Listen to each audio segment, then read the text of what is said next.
ब्रिजेश कुमार सिंह पहुंचे नरेंद्र मोदी की माता जी से बात करने। देखिए आपकी प्रतिक्रिया, जिस तरीके से नरेंद्र भाई की अगुवाई में बीजेपी अच्छा प्रदर्शन करने जा रही, सरकार बन रही। गुजरात ने करी है અને દેશની સેવા પૂરી કરી છે। जिस तरीके से गुजरात की सेवा की है उसी तरीके से वो देश की सेवा करें। जाहिर है ये है आशीर्वाद नरेंद्र मोदी की माता हीराबा का, जो कि गांधीनगर में अपने सबसे छोटे बेटे के साथ रह रही हैं। पूरा परिवार पंकज मोदी का देखा जा सकता है, जो कि एक साथ बैठा है और सुबह से लगातार टीवी चैनलों पर निगाह गड़ाए हुए है। तो ये है हाल यहाँ पर नरेंद्र मोदी की अपनी माताजी, जो कि अपने सबसे छोटे बेटे के साथ रहती हैं। वहां का परिवार काफी खुश है जिस तरीके से रुझान आ रहे हैं, और भरोसा ये कि मोदी ने जिस तरीके से गुजरात में अच्छा काम किया उसी तरीके से वो देश के लिए करें। Cameraman RM. पांडे के साथ ब्रिजेश कुमार सिंह, एबीपी न्यूज, गांधीनगर।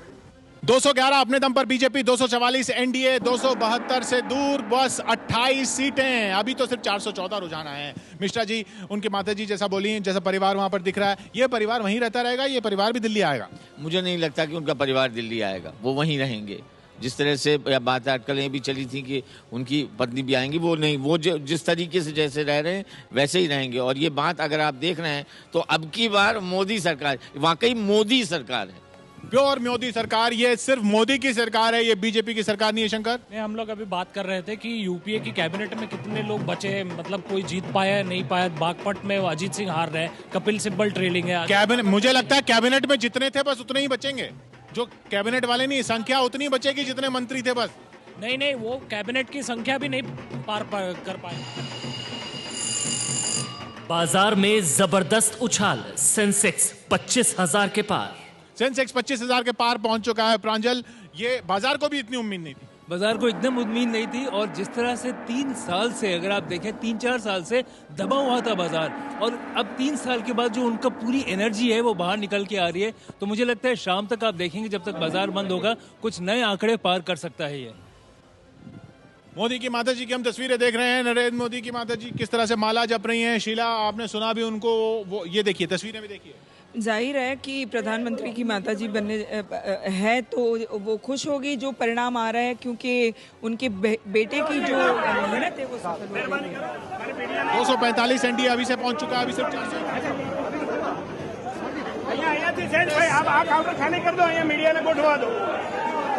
सिर्फ 60 पर है, और बाकी सब क्षेत्रीय दलों में सिर्फ तृणमूल कांग्रेस थोड़ी अपनी इज्जत बचा रही है 23 सीटों में बढ़त के साथ। राहुल गांधी अभी लगातार पीछे हैं। किशोर, मैं नजर डाल रही थी कि अमेठी में क्या हो रहा है। राहुल गांधी लगातार पीछे हैं, और कांग्रेसियों की बहुत बड़ी चिंता है कि ये जो मार्जिन है, ये गैप पूरा हो पाएगा, नहीं पूरा हो पाएगा स्मृति ईरानी और उनके बीच में, राहुल गांधी के बीच में।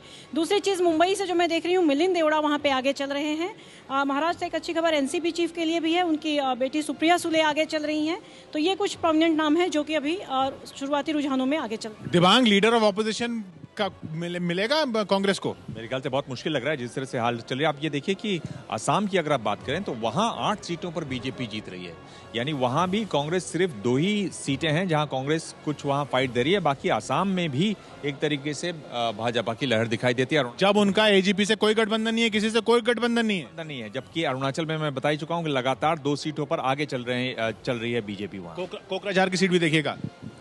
मोदी 250, 250 एनडीए, 215 उसमें से बीजेपी, 251 हो गया, 250 प्लस 251।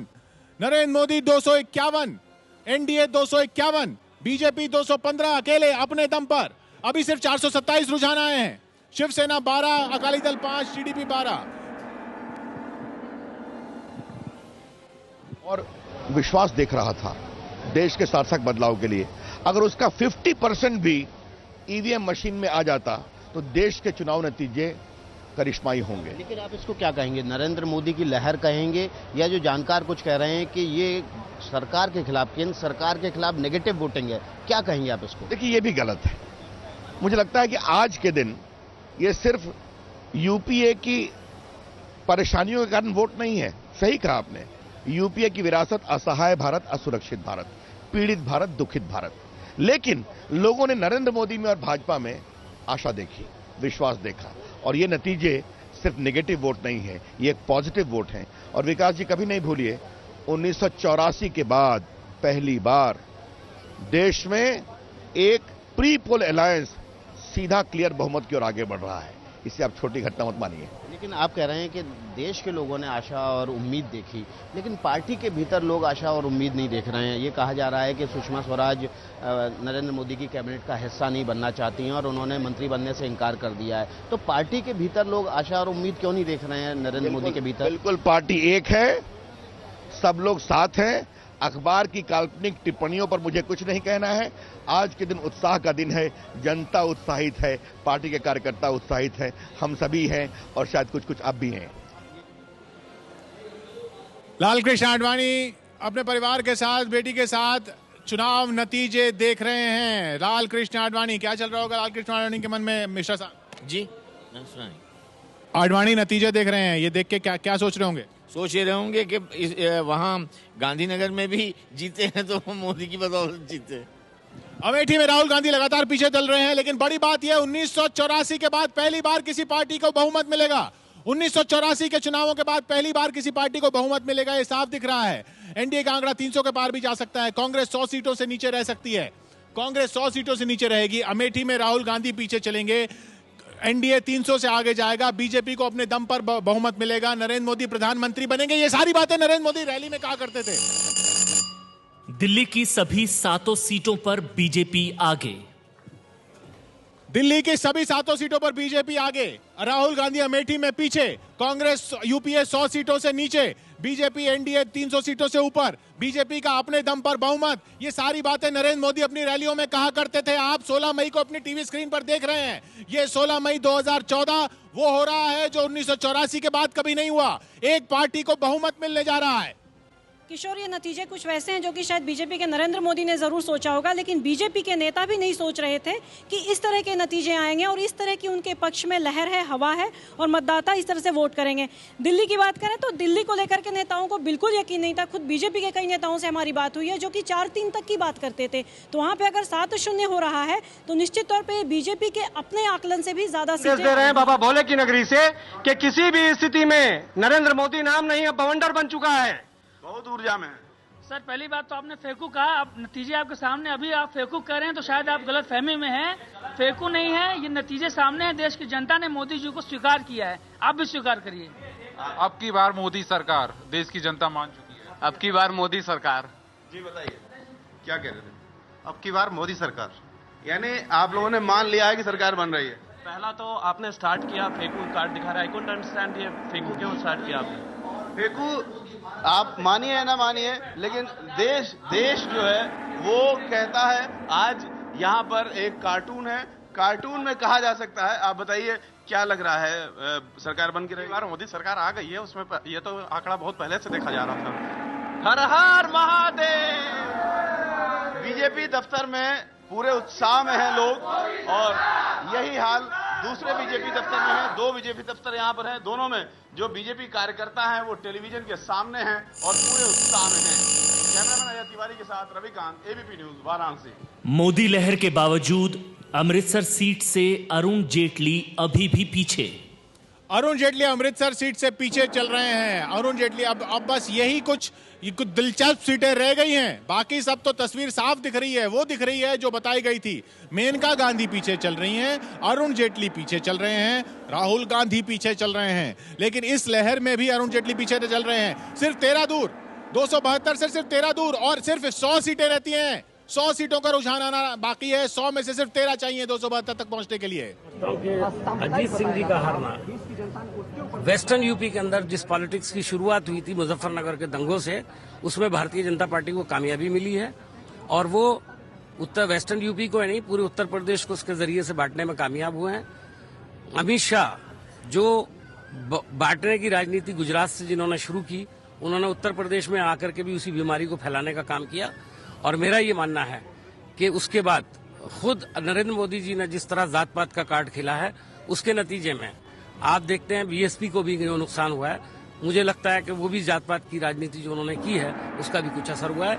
लिहाजा भारतीय जनता पार्टी की इस कामयाबी को आप ये कह सकते हैं कि ये कामयाबी दंगे की कामयाबी है, ये कामयाबी देश को बांटने की कामयाबी हो सकती है।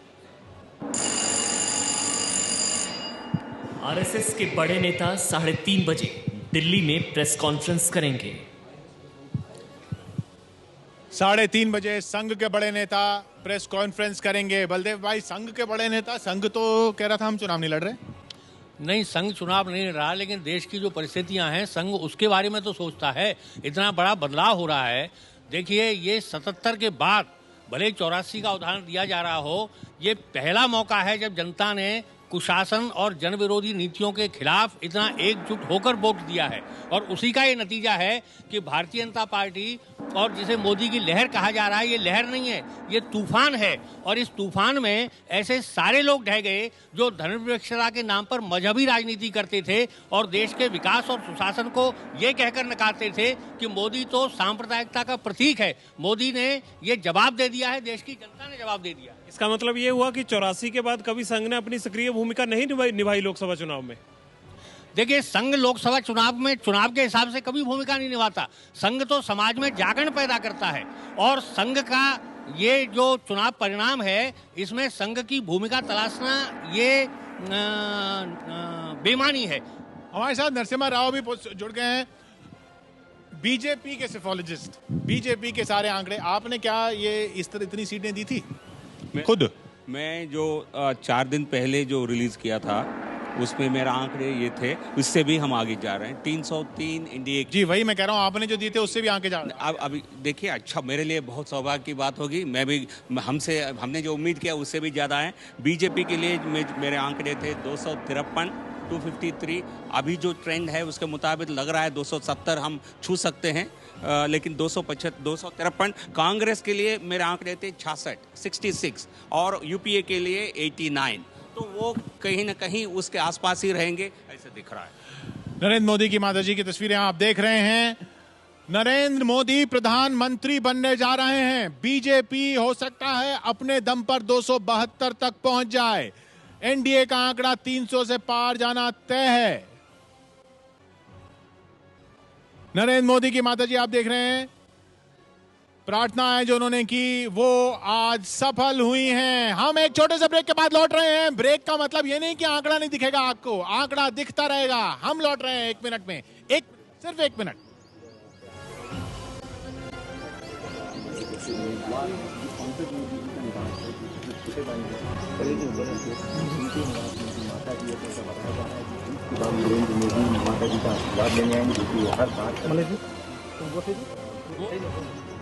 गांधीनगर में आई, आज उनसे ज्यादा कोई खुश होगा नहीं। आप देखिए, आपके एग्जिट गुजरात का अगर देखने जाएं तो आपके एग्जिट पोल 2 सीट दे रहे थे कांग्रेस को, वो भी नहीं मिल रही। 26 की 26 में लीड है। 26 की 26 में गुजरात में लीड है। उत्तर प्रदेश में 47 में अभी तक जो रुझान है उनमें 47 में आगे। समाजवादी पार्टी 10 में, कांग्रेस 5 में। तो अब समाजवादी पार्टी कांग्रेस से आगे हो गई है उत्तर प्रदेश में, जो पहला लग रहा था। ये तस्वीरें आपने देखी गुजरात से, नरेंद्र मोदी का परिवार, उनकी माताजी। ये व्यक्ति आपकी स्क्रीन पर अब पहुंचेगा 7 रेस कोर्स रोड।